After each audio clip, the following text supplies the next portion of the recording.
അച്ഛൻ്റെ ഒരു അച്ഛൻ്റെ പ്രാർത്ഥനയുടെ അച്ഛൻ്റെ ആ ഒരു നമ്മൾ കരുതുന്നതിൻ്റെ അച്ഛനോടൊപ്പം ഒരു പ്രാർത്ഥനയുടെ ആ ഒരു കരുത് എന്നും നമ്മളോട് കൂടെ കാരണം അച്ഛൻ്റെ അടുത്ത് ഒത്തിരി എനിക്ക് അടുത്ത് ഇടപെടാൻ സാധിച്ചിട്ടുണ്ട്. പറഞ്ഞതുപോലെ ഒരു മകനേക്കാൾ വരും അങ്ങനെ മാത്രമേ ഇടപെട്ടുള്ളൂ. നമ്മുടെ ആ മനസ്സ് ഒത്തിരി വായിച്ചറിയാൻ പല കാര്യങ്ങളിലും നമ്മുടെ അച്ഛൻ വിളിച്ചു പറയും. ഞാനത് അവരിടാം അങ്ങോട്ടും മാറാൻ ഞാനത് അച്ഛനെ വിളിച്ചിട്ടുണ്ട്. അച്ഛനത് ചിലപ്പോൾ ചില ശാസ്ത്രങ്ങൾ ഒരു ചില സമയത്ത് അധ്യാപകനാവും, ചില സമയത്ത് പിതാവാവും, ചില സമയത്ത് കളിക്കൂട്ടുകാരനാവും. ഇതേപോലെ ഒരു അച്ഛനെ നമുക്ക് കിട്ടാൻ പ്രയാസമാണ്. നമ്മുടെ സ്കൂളിന് വേണ്ടിയിട്ടും നമ്മുടെ പള്ളിക്ക് വേണ്ടി പള്ളിയെ ഈ കഴിഞ്ഞ 4 വർഷം നടന്ന പ്രവർത്തനങ്ങളായിരുന്നു. ഞാൻ ഏറ്റവും ക്ലാസ്സിൽ പഠിപ്പിച്ചുകൊണ്ടിരുന്നപ്പോൾ അച്ഛൻ പള്ളിയിൽ നിന്നും ഒരു 10 മണിക്ക് ശേഷം അച്ഛൻ പള്ളിയിൽ നിന്നും ഈ സ്റ്റെപ്പ് കയറി മുകളിലേക്ക് പോകുന്നതായിട്ട് ഞാൻ കണ്ടു. ഞാൻ ഒത്തിരി അതിശയോക്തിയോടുകൂടി അത് നോക്കി നിന്നു.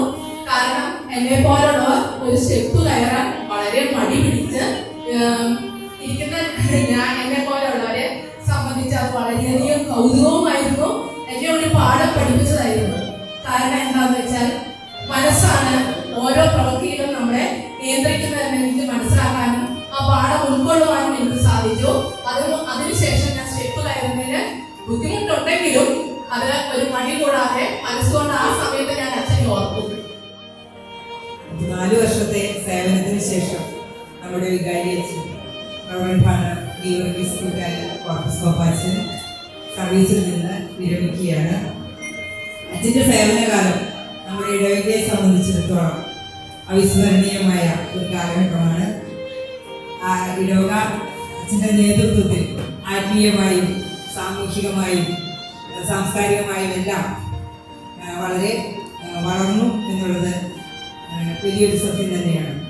അച്ഛനെ ഇവിടെ ഇരുത്തിക്കൊണ്ട് കുറെ പുകഴ്ത്തുന്നതിൽ വലിയ കാര്യമൊന്നുമില്ലെങ്കിലും പക്ഷെ നമുക്ക് പുകഴ്ത്താതിരിക്കാൻ പറ്റില്ല. അച്ഛനെ ഒരുപാട് അത്രയും ഒരു അച്ഛന് ഒരു വികാരിക്ക് ഒരു വൈദികന് ഏറ്റവും വേണ്ട ഒരു ഗുണം ആത്മാർത്ഥതയാണ്. ഞാൻ അച്ഛനെ കണ്ടിട്ടുള്ള ആ ഒരു ഗുണം അത് തന്നെയാണ് ഏറ്റവും കൂടുതൽ. പല ഗുണങ്ങളുണ്ടെങ്കിലും ഏറ്റവും ശ്രേഷ്ഠനായ ഒരു വൈദികൻ ഉണ്ടായിരിക്കേണ്ട ഏറ്റവും വലിയ ഗുണം ആത്മാർത്ഥത. അത് പ്രസംഗിക്കുമ്പോഴായാലും കുർബാന ചൊല്ലുമ്പോഴായാലും ഒന്നും വെറുതെ ഒരു കാട്ടിക്കൂട്ടലല്ല. കൃത്യമായിട്ട് നമ്മുടെ സ്കൂളിൽ ഏതൊരു ആവശ്യത്തിനും അച്ഛനെ വിളിച്ചിട്ടുണ്ടെങ്കിൽ അതിൻ്റെ ആദ്യോടന്തം അച്ഛൻ ഇരുന്ന് ഒഴിച്ചുകൂടാൻ ആവാത്ത എന്തെങ്കിലും കാര്യത്തിന് മാത്രമാണ് പോയിട്ടുള്ളത്.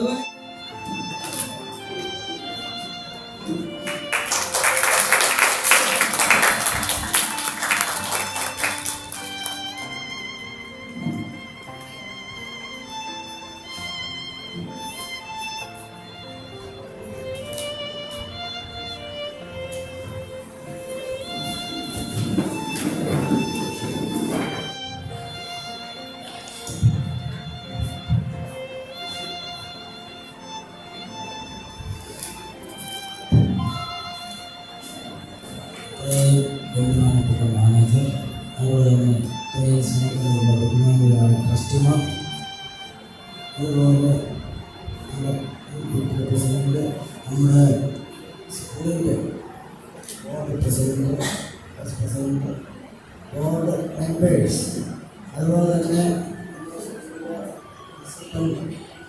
ബിസിനസ്, ഏറ്റവും സ്നേഹമുള്ള ബഹുമാനികളായ അധ്യാപകരെ, എന്നെ സംബന്ധിച്ചിടത്തോളം ഞാൻ സ്കൂളിൽ നിന്ന് 2010 എൻ്റെ റിട്ടയർമെൻറ്റ്. 2010 15 വർഷമായി ഞാൻ സ്കൂളിൽ നിന്ന് നിർമ്മിച്ചിട്ട് വിദ്യാഭ്യാസപരമായിട്ടുള്ള എൻ്റെ അനുഭവം ഞാൻ പറയുകയാണ്. ഞാൻ അതായത്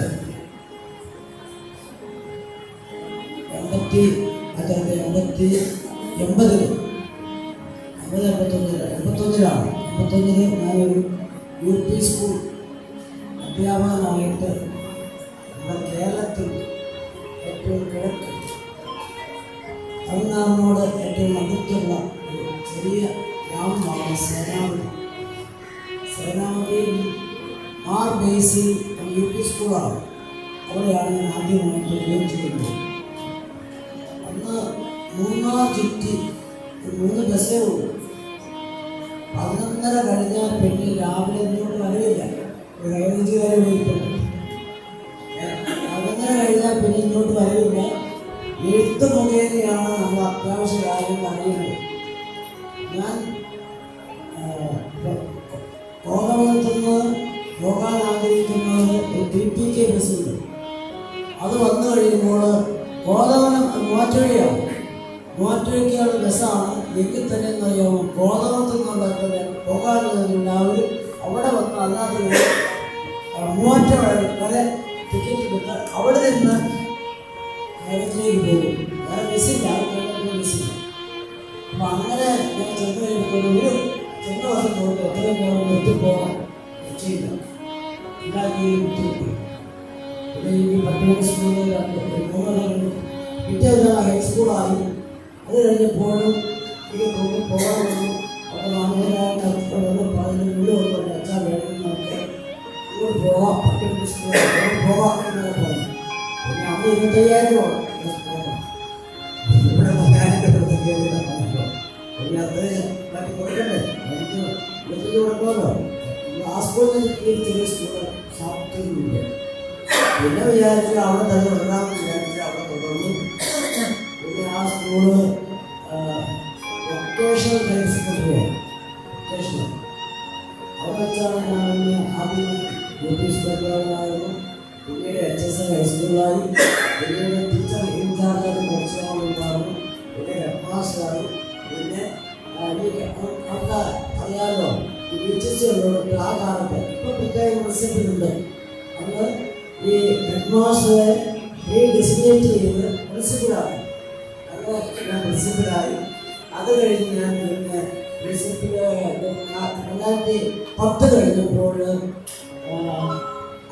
അതായത് പിന്നെ ഒരു പ്രത്യേക എൻ്റെ കുടുംബം അവിടെ ഉണ്ടാവും. എൻ്റെ കുടുംബം അവിടെ ഉണ്ടാവും. പിന്നെ ഞാൻ 18 ലാസ്റ്റ് വരെ ഇവിടെ തുടരേണ്ടി വന്നു. പിന്നെ അത് മാനേജരായി എല്ലാം കഴിഞ്ഞു. എന്നാൽ ഞാൻ മാനേജരായിരിക്കുമ്പോൾ എൻ്റെ ഭാര്യ പ്രിൻസിപ്പൽ ഇൻചാർജാണ്. കഴിഞ്ഞു. എൻ്റെ ഭാര്യ റിട്ടയർ ചെയ്തപ്പോൾ ഞാൻ രണ്ടുപേരും ഒന്നിച്ച് പോകും.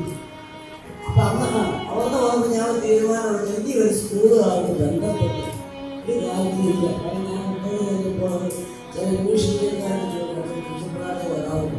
ഞാൻ പറഞ്ഞാലില്ല, ഞാൻ വിദ്യാഭ്യാസം സ്റ്റോപ്പ് ചെയ്തു. കാരണം ഒറ്റ കാലത്ത് ആ സമയത്ത് പറഞ്ഞാൽ കുട്ടികളെ കണ്ടെത്തുവാനായിട്ട് വളരെ ഭാരമാണ്. അന്വേഷിച്ച് രാവിലെ പോവുകയാണ്, വൈകിട്ട് പോകും. കണ്ടെത്തി കുട്ടികളൊക്കെ വന്ന് 30 കിലോമീറ്റർ അകലെ വരെ ആ സമയത്ത് 2 ദിവസം പോയി ഉണ്ടായിരുന്നു.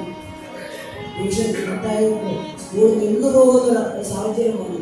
അതിനെല്ലാം നമ്മൾ ഡെവലപ്പ് ചെയ്ത് സൂര്യനെല്ലി കേട്ടോ, സൂര്യനെല്ലി.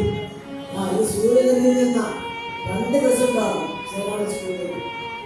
അങ്ങനെ വന്നു അത് ലെവലൊക്കെ ആയി. പിന്നെ ഹയർ സെക്കൻഡറിയായി. അത് സമയം അധ്യാപകരാണല്ലോ, നിങ്ങൾക്ക് ചില കാര്യങ്ങൾ പ്രേരണ ലഭിക്കട്ടെ എന്ന് ഞാൻ പറയുന്നില്ല. എൻ്റെ മറ്റു കാര്യമില്ല. ത്യാഗത്തില്ല, ത്യാഗം ലഭിച്ചിട്ടുണ്ട്. സ്ഥാപനത്തിനേരം ഈ സ്ഥാപനം നയിക്കുന്നവരെയും ഈ സ്ഥാപനത്തിൽ ജോലി ചെയ്യുന്ന പഠിക്കുന്ന എല്ലാ വിദ്യാർത്ഥികളെയും